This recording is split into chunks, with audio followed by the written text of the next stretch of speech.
പത്തരമാറ്റ സീരിയലിന്റെ ഇനി വരാൻ പോകുന്ന ഒരു അപ്കമിംഗ് എപ്പിസോഡ് റിവ്യൂ ആണ് പറയുന്നത്. അങ്ങനെ ദേവേനി നയനെ മരുമകളായി അംഗീകരിച്ചതിന് ശേഷം ആദർശ് അവരെ രണ്ടുപേരെയും കൂട്ടിയിട്ട് പുറത്തേക്ക് ഫുഡ് കഴിക്കാൻ വേണ്ടി കൊണ്ടുപോയിരിക്കുകയാണ്. നയന പറഞ്ഞിട്ട് അമ്മേ, ആദ്യമായിട്ടാണ് ഞാൻ അമ്മക്കൊപ്പം പുറത്തിരുന്നിട്ട് ഇങ്ങനെ ഭക്ഷണം കഴിക്കുന്നത് എന്നൊക്കെ പറയും. അപ്പോൾ ദേവേനി പറയുന്നതിൻ്റെ മോളെ, എനിക്കങ്ങനെ പുറത്തുനിന്ന് ഭക്ഷണം കഴിക്കുന്നതൊന്നും ഒട്ടും തന്നെ താല്പര്യമില്ലാത്ത ആളാണ് ഞാൻ. പക്ഷേ എൻ്റെ മോളെ വിളിച്ചാൽ എനിക്ക് വരാതിരിക്കാൻ പറ്റില്ലല്ലോ, അതുകൊണ്ട് മാത്രമാണ് മോളെ ഞാൻ വന്നത് എന്നൊക്കെ പറയും. അങ്ങനെ അവർ 3 പേര് സന്തോഷത്തോടു കൂടെ തന്നെ ഹോട്ടലിൽ നിന്ന് ഭക്ഷണമെല്ലാം കഴിച്ചതിന് ശേഷം തിരിച്ച് വീട്ടിലേക്ക് വരുന്നുണ്ട്. ഇവർ 3 പേരും വളരെയധികം സ്നേഹത്തോടെ ഇങ്ങനെ ഒത്തൊരുമിച്ച് വീട്ടിലേക്ക് കയറി വരുന്നതെല്ലാം കാണുന്ന സമയത്തിന് അനാമികക്ക് ഭയങ്കര അങ്ങ് ദേഷ്യം വരും. അനാമിക ചോദിക്കുന്നതിന്, എന്നാലും എൻ്റെ വല്യമ്മ ഞങ്ങളെയൊന്നും കൂട്ടാതെ ഇവളുടെ കൂടെ പോയിട്ട് ഭക്ഷണം കഴിച്ചില്ലേ, കഷ്ടം തന്നെ. ഇവിടെ ഞാനും എൻ്റെ അമ്മയൊക്കെ ഭക്ഷണം കഴിച്ചിട്ടില്ല, ഇതുവരെ വല്യമ്മക്ക് വേണ്ടിയിട്ട് വെയിറ്റ് ചെയ്യായിരുന്നു.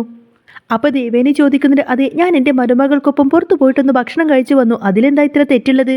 പിന്നെ നല്ല സൂപ്പർ ഫുഡായിരുന്നു. ഇനി ഇടയ്ക്കൊക്കെ ഞാൻ എൻ്റെ നയനമോളുടെ ഒപ്പം പുറത്തു പോയിട്ട് ഭക്ഷണം കഴിക്കുമെന്നൊക്കെ പറയാണ് ദേവയാനി. അപ്പോൾ അനാമിക ചോദിക്കുന്നുണ്ട്, വല്യമ്മക്ക് ഇക്കാര്യം നേരത്തെ പറഞ്ഞുകൂടായിരുന്നോ? എങ്കിൽ പിന്നെ ഞാനും അമ്മയൊന്നും ഭക്ഷണം കഴിക്കാതെ നിങ്ങളെങ്ങനെ ഇത്ര നേരം കാത്തിരിക്കുമായിരുന്നില്ല? വല്യമ്മക്ക് പോകുമ്പോൾ ഞങ്ങളെ കുറെ കൊണ്ടുപോവായിരുന്നു എന്നൊക്കെ പറഞ്ഞു കൊടുത്തിട്ട് അനാമിക അങ്ങ് ദേഷ്യപ്പെടും. അപ്പോൾ ദേവേനി ചോദിക്കുന്നുണ്ട്, ഞാൻ എന്തിനാ അനാമികയെ കൊണ്ടുപോകണം? അനാമികയെ കൊണ്ടുപോവാൻ ഇവിടെ അനിയില്ലേ? അല്ലെങ്കിൽ പിന്നെ നിന്റെ അമ്മായിയമ്മ ജാനകിയില്ലേ? നിനക്ക് വേണമെങ്കിൽ നീ അവരോട് പോയി പറയ്. ഞാൻ ആദ്യമായിട്ടാണ് എൻ്റെ മരുമകൾ നയനമോളോടൊപ്പം തന്നെ റെസ്റ്റോറൻറ്റിൽ പോയിട്ടൊക്കെ ഫുഡ് കഴിക്കുന്നത്. അതിനിടയിൽ മറ്റുള്ളവരെ കൂടെ കൊണ്ടുപോയാലേ എനിക്ക് എൻ്റെ മോളെ നന്നായിട്ട് സ്നേഹിക്കാൻ കഴിയില്ല. ഇവരുടെ സംസാരം കേട്ടുകൊണ്ട് തന്നെ ജാനകി അങ്ങോട്ടേക്ക് വന്ന് പറയുന്നുണ്ട്, എന്നാലും ഏട്ടത്തി ചെയ്തത് വല്ലാത്തൊരു ചതിയായിപ്പോയി. മോൾ ഒരുപാട് ആഗ്രഹിച്ചതാണ് ഏട്ടത്തിയുടെ കൂടെ പുറത്തു പോയിട്ട് ആഹാരം കഴിക്കാൻ വേണ്ടിയിട്ട്. എൻ്റെ മോൾ ഇതുവരെ ഒന്നും കഴിച്ചിട്ടില്ല, ഏട്ടത്തിക്ക് വേണ്ടിയിട്ട് ഇത്ര നേരം വെയിറ്റ് ചെയ്തിരിക്കായിരുന്നു എൻ്റെ അനാമിക മോളു എന്നൊക്കെ പറയട്ടെ ജാനകി. അപ്പോൾ ദേവേനി പറയുന്നുണ്ട്, ജാനകിയുടെ മകളെ തലയിൽ എടുത്തു വെക്കാൻ തുടങ്ങിയപ്പോഴാണ് എൻ്റെ കഷ്ടകാലം തുടങ്ങിയത്. അതുകൊണ്ട് ഞാൻ അനാമികയെ സ്നേഹിക്കുന്ന കാര്യമൊക്കെ അന്നേ വിട്ടു ജാനകി. അല്ലെങ്കിലും അനാമികയെ സ്നേഹിക്കേണ്ടത് ഞാനാണോ? ജാനകിയല്ലേ അത് ചെയ്യേണ്ടത്? ഇവരുടെ സംസാരം കേട്ടുകൊണ്ട് തന്നെ രേവതി അങ്ങോട്ടേക്ക് വന്ന് പറയുന്നുണ്ട്, അത് ദേവിയെടുത്തി പറഞ്ഞത് ശരിയാണ്. ദേവിയെടുത്തിക്കൊന്ന് വയ്യാതിരുന്ന സമയത്ത് തന്നെ ദേവിയെടുത്തിയെ പരിചരിക്കാൻ വേണ്ടിയിട്ട് എൻ്റെ അനാമിക മോൾ മാത്രമേ ഉണ്ടായിരുന്നുള്ളൂ. ആ കാര്യം നിങ്ങൾ മറന്നേക്കരുത് ദേവേച്ചി എന്നൊക്കെ പറയട്ടെ രേവതി. അപ്പോൾ ദേവേനി പറയുന്നുണ്ട്, അതെ, ആ സമയത്ത് എൻ്റെ മരുമകൾ നയനമോള് വയ്യാതെ കിടക്കുമായിരുന്നില്ലേ? അല്ലെങ്കിൽ നയനമോള് തന്നെ ഇതിനേക്കാൾ നല്ല രീതിയിൽ തന്നെ എന്നെ വന്ന് പരിചരിച്ചേനെ. ഇനി കണ്ണിൽ കണ്ടവരെയൊക്കെ മരുമകളായിട്ട് കാണുന്ന സ്വഭാവം ഞാൻ ഏതായാലും അങ്ങ് മാറ്റി. ഇനി പുതിയ ദേവേനിയായിരിക്കും നിങ്ങളൊക്കെ കാണാൻ പോകുന്നത് എന്നൊക്കെ പറഞ്ഞുകൊണ്ട് തന്നെ ദേവേനി അകത്തേക്ക് കയറി പോവാണ്. ദേവേനിയുടെ സംസാരമെല്ലാം കേട്ടുകൊണ്ട് തന്നെ രേവതി ഇങ്ങനെ നയനയുടെ അടുത്തേക്ക് തട്ടിക്കയറാൻ വേണ്ടി വരുന്നുണ്ട്. എടി, ഇവിടുത്തെ മൂത്ത മരുമകൾ എന്ന അഹങ്കാരമല്ലടി നിന്റെ മുഖത്തുള്ളത്. ഇപ്പം നീ നിന്റെ കുബുദ്ധി കൊണ്ട് തന്നെ ദേവേച്ചിയുടെ മനസ്സ് മാറ്റി, അതുപോലെ തന്നെ നീ ഈ വീട്ടിലെ എല്ലാവരുടെയും മനസ്സ് മാറ്റൂ. ഒരു കാര്യം നീ ഓർത്തു വെച്ചോ, നിന്നെപ്പോലെ തന്നെ ഈ വീട്ടിൽ എല്ലാവിധ അവകാശങ്ങളും എൻ്റെ അനാമിക മോൾക്കുമുണ്ട്. അതുകൊണ്ട് നീ കൂടുതൽ അഹങ്കരിക്കണ്ട എന്നൊക്കെ പറഞ്ഞുകൊണ്ട് തന്നെ രേവതി അകത്തേക്ക് അങ്ങ് കയറിപ്പോവും. രേവതി വന്നിട്ട് ഇങ്ങനെ അനാമികയോട് പറഞ്ഞിട്ട്, വേണുവേട്ടൻ ഒരു യാത്ര പോയിരിക്കുകയാണ്, അതുകൊണ്ട് തന്നെ ഇവിടെ നിന്നും വീട്ടിലേക്ക് പോവാൻ എനിക്കൊരു കാറില്ല മോളെ. നീ അനിമോനോട് പറഞ്ഞ് എന്നെ ഒന്ന് വീട്ടിൽ ഡ്രോപ്പ് ചെയ്യാമറ എന്നൊക്കെ പറയട്ടെ രേവതി. അപ്പോൾ അനാമിക പറയുന്നുണ്ട്, അയ്യോ, ഞാൻ അവനോട് പറഞ്ഞതാ അമ്മേ, പക്ഷേ അവൻ പറ്റില്ലെന്ന് പറഞ്ഞു, ഡ്രൈവറെ വിളിച്ച് പോവാൻ പറഞ്ഞു. അപ്പോൾ രേവതി പറയുന്നുണ്ട്, എന്നാൽ പിന്നെ നീ നിന്റെ ഡ്രൈവറോട് വരാൻ പറ, ഏതായാലും എനിക്ക് പോവാൻ ടൈമായി, ഇപ്പം തന്നെ എനിക്ക് വീട്ടിലേക്ക് പോകണമെന്നും പറഞ്ഞ് നിൽക്കായിരിക്കട്ടെ രേവതി.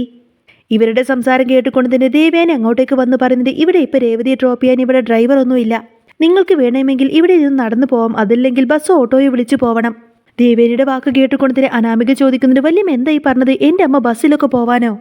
അങ്ങനെ എൻ്റെ അമ്മ ഇവിടെ നിന്ന് പോയിട്ടുണ്ടെങ്കിൽ അത് നമ്മുടെ കുടുംബത്തിന് തന്നെയല്ലേ അപമാനം.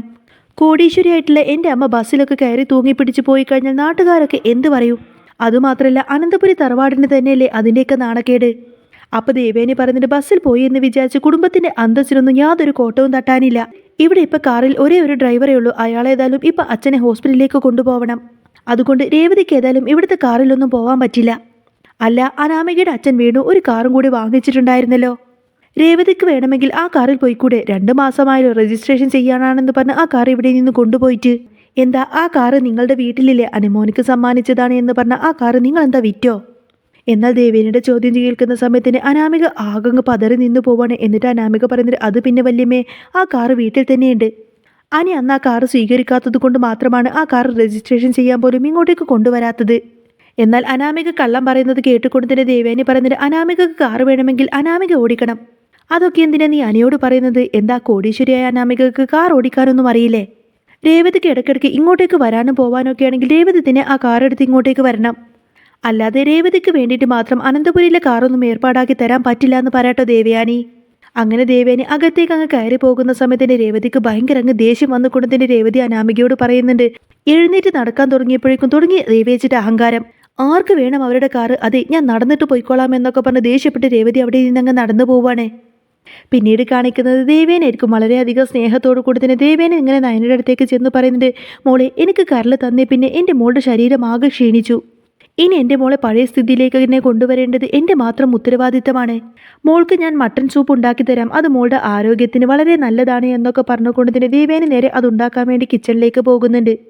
ദേവേനെ അവിടെ നിന്നങ്ങ് പോകുന്ന സമയത്തിന് ആദർശ് നയനയോട് പറയുന്നുണ്ട്, ഇത്രയും കാലത്തിനിടയ്ക്ക് അമ്മ എനിക്ക് പോലും ആഗ്രഹിച്ചതൊന്നും തന്നെ ഇത്ര പെട്ടെന്ന് ഉണ്ടാക്കി തന്നിട്ടില്ല നയനെ.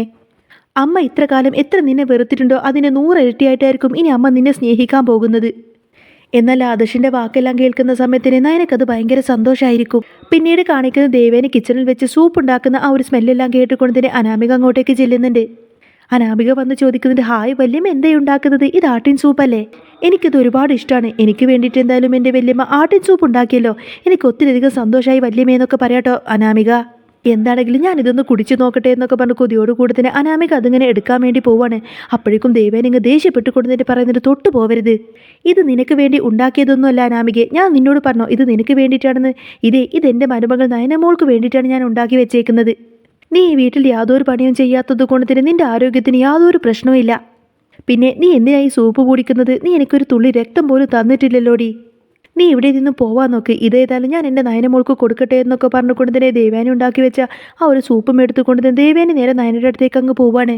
എന്നാൽ താൻ ഒത്തിരിയധികം കൊതിയോട് കൂടെ തന്നെ ആഗ്രഹിച്ച ആ ഒരു സൂപ്പിൽ നിന്നും ഒരു തുള്ളി പോലും അനാമികക്ക് കൊടുക്കാത്തത് കൊണ്ട് തന്നെ അനാമികക്ക് അങ്ങ് ദേഷ്യം വരും. എന്നിട്ട് അനാമിക അങ്ങനെ മനസ്സിൽ ചിന്തിക്കുന്നുണ്ട്, ഇതങ്ങനെ വെറുതെ വിട്ടാൽ ശരിയാവില്ല, എന്താണെങ്കിലും ഇത് അമ്മേനെ അറിയിച്ചിട്ടെന്നെ കാര്യം എന്നൊക്കെ പറഞ്ഞാൽ എരിതീരിൽ എണ്ണ ഒഴിക്കാൻ എന്ന വിധം അനാമിക ചെന്നിട്ട് ഇതെല്ലാം തന്നെ ജാനകിയോട് പറഞ്ഞു കൊടുക്കും. അപ്പോഴേക്കും ജാനകി ഇങ്ങനെ ദേഷ്യം വന്നുകൊണ്ട് തന്നെ ദേവേനോട് പോയി ചോദിക്കുന്നുണ്ട്, ഏട്ടത്തി എന്ത് പണിയെ കാണിച്ചത്, ഏട്ടത്തി എന്താ എൻ്റെ മരുമകൾക്ക് മാത്രം സൂപ്പ് ഉണ്ടാക്കി കൊടുക്കാത്തതെന്ന് ചോദിക്കും. അവൾ ഒത്തിരിയധികം കൊതിയോടുകൂടെ തന്നെ ആ ഒരു സൂപ്പ് കുടിക്കാൻ വേണ്ടിയിട്ട് ഏട്ടത്തിയുടെ അടുത്തേക്ക് വന്നതല്ലേ, എന്നിട്ട് ഏട്ടത്തി ഒരു തുള്ളി പോലും അവൾക്ക് കൊടുത്തില്ലല്ലോ, എല്ലാം കൂടി എന്തിനായിരുന്നു അതിനൊക്കെ കൊണ്ടുപോയി കൊടുക്കുന്നത് എന്നൊക്കെ ചോദിക്കാട്ടെ ജാനകി. അപ്പോൾ ദേവേനി പറഞ്ഞിട്ട്, ജാനകിയുടെ മരുമകൾക്ക് സൂപ്പ് ഉണ്ടാക്കി കൊടുക്കലല്ല ഈ ദേവേനയുടെ ജോലി, അങ്ങനെ വേണമെങ്കിൽ അത് ജാനകി തന്നെ ഉണ്ടാക്കി കൊടുക്കണം. എനിക്ക് കരൾ തന്നതുകൊണ്ടാണ് നയനമോളുടെ ആരോഗ്യം നശിച്ചത്, അപ്പോൾ അവളെ ജീവിതത്തിലേക്ക് തന്നെ തിരിച്ചു കൊണ്ടുവരേണ്ടത് അമ്മായിയമ്മയായിട്ടുള്ള ഞാൻ തന്നെയല്ലേ. ഇതിപ്പോൾ അനാമികയാണ് നയനയുടെ സ്ഥാനത്ത് എനിക്ക് കരൾ തന്നതെങ്കിൽ അവളെ തന്നെയായിരിക്കും ഞാൻ ഇതുപോലെ തന്നെ പരിചരിക്കുന്നത്. ഇവരുടെ സംസാരമെല്ലാം കേട്ടുകൊണ്ട് തന്നെ നയന വന്നിട്ട് ഇങ്ങനെ ദേവയാനോട് പറയുന്നുണ്ട്, അമ്മ ഈ സൂപ്പെല്ലാം തന്നെ അനാമികക്ക് തന്നെ കൊടുത്തേക്ക്, എനിക്കിത് കുടിച്ചില്ലെങ്കിലും പരാതിയൊന്നുമില്ല അമ്മ എന്നൊക്കെ പറയട്ടെ നയന. അങ്ങനെ നയന ആ സൂപ്പ് എടുത്തിട്ട് നേരെ അനാമികക്ക് നേരെ നീട്ടുന്ന സമയത്തിന് അനാമികക്ക് ദേഷ്യം വന്നിട്ട് ചോദിക്കുന്നുണ്ട്, ആർക്ക് വേണ്ടി നിന്റെ ഈ സൂപ്പ്, നിന്റെ ഔദാര്യൊന്നും ഈ അനാമികക്ക് വേണ്ട, നിന്റെ അമ്മായിയമ്മ പ്രിയപ്പെട്ടുണ്ടാക്കി തന്നതല്ലേ നിനക്ക്, നീ തന്നെ ഇതങ്ങ് കുടിച്ചാൽ മതി എന്നൊക്കെ പറഞ്ഞുകൊണ്ട് നയനയുടെ കയ്യിൽ നിന്ന് ആ സൂപ്പ് വാങ്ങിച്ചു കൊണ്ട് തന്നെ അനാമിക നേരെ അത് പുറത്തേക്കങ്ങ് വലിച്ചെറിയും. ഇത് കാണുന്ന സമയത്ത് ദേവയാനിക്ക് അങ്ങ് ദേഷ്യം വന്നുകൊണ്ട് തന്നെ ദേവയാനി പറഞ്ഞൊരു, ജാനകി കണ്ടില്ലേ മരുമകളുടെ അഹങ്കാരം, ഈ അഹങ്കാരം കൊണ്ടൊക്കെ തന്നെയാണ് ഞാൻ ഇവൾക്കൊരു തുള്ളി പോലും സൂപ്പ് കൊടുക്കാഞ്ഞത്. അപ്പോൾ ജാനകി പറഞ്ഞിട്ട്, എന്നാലും എൻ്റെ അനാമിക മോളുടെ മനസ്സ് ഒത്തിരിയധികം വേദനിച്ചിട്ടുണ്ട് ഏട്ടത്തി അവളോട് ചെയ്തത് ഒട്ടും തന്നെ അവൾക്ക് സഹിക്കാൻ പറ്റുന്നുണ്ടാവില്ല, അതുകൊണ്ടായിരിക്കും അനാമിക മോൾ അങ്ങനെയൊക്കെ ചെയ്തത്. അപ്പോൾ ദേവേനി പറയുന്നുണ്ട്, ഇനി മുതൽ ഞാൻ ഏതായാലും എൻ്റെ മരുമകളുടെ കാര്യങ്ങളൊക്കെ തന്നെ നോക്കും, അതിനു വേണ്ടി തന്നെയാണ് ഞാൻ എൻ്റെ നയനമോളെ ഇങ്ങോട്ടേക്ക് കൂട്ടിക്കൊണ്ട് വന്നതും, അതിപ്പോൾ ഇനി ഈ വീട്ടിൽ ആർക്കും തന്നെ ഇഷ്ടപ്പെട്ടില്ലെങ്കിലും എനിക്കൊരു കുഴപ്പമില്ല എന്നൊക്കെ പറഞ്ഞ് നിൽക്കുമായിരിക്കട്ടെ ദേവയാനി. എന്നാൽ ദേവയാനി വളരെയധികം സ്നേഹത്തോടും ഇഷ്ടത്തോടും കൂടി നയനെ ഇങ്ങനെ പരിചരിക്കുന്നതെല്ലാം കാണുന്ന സമയത്ത് ഒട്ടും തന്നെ സഹിക്കാൻ കഴിയാതെ ദേഷ്യം വന്ന് നിൽക്കുന്ന അനാമികയെ കാണിച്ചുകൊണ്ടാണ് കേട്ടോ എപ്പിസോഡ് പൂർണ്ണമാവുന്നത്. അപ്പോൾ നിങ്ങൾക്ക് ഈ ഒരു ചാനൽ ഇഷ്ടമായി എന്നുണ്ടെങ്കിൽ എന്നും ഇതേപോലത്തെ റിവ്യൂസൊക്കെ കേൾക്കാൻ താല്പര്യമുണ്ടെങ്കിൽ തീർച്ചയായിട്ടും നിങ്ങൾ എൻ്റെ ചാനൽ സബ്സ്ക്രൈബ് ചെയ്ത് സപ്പോർട്ട് ചെയ്യാൻ മറക്കല്ലേ.